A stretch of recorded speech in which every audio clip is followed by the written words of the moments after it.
আমার জীবনের গল্প বলতে ভিডিওটা করছি। এমন কিছু চ্যাপ্টার যা আগে কখনো বলিনি।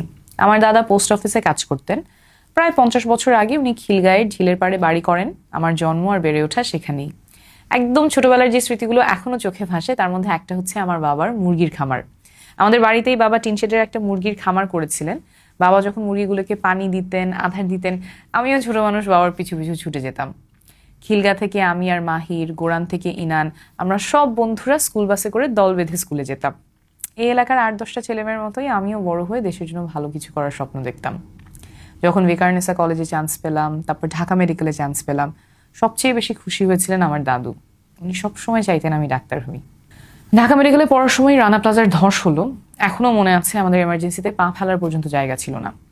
আমরা বন্ধুরা তখন একটা টিম করে আহতদের ডাক্তার দেখানো, রক্ত ম্যানেজ করা, ডায়ালাইসিস করাতে নিয়ে যাওয়া, সাধ্যমতো চেষ্টা করেছিলাম সাহায্য করার। বিপদের সময় মানুষের পাশে দাঁড়াতে পারা যে কতখানি তৃপ্তির, সেটা আমি সেদিন প্রথম গভীরভাবে অনুভব করি। সেই শুরু, তখন থেকে কোনো ক্রাইসিস দেখলেই খোঁজার চেষ্টা করি কিভাবে আমি মানুষকে সাহায্য করতে পারি।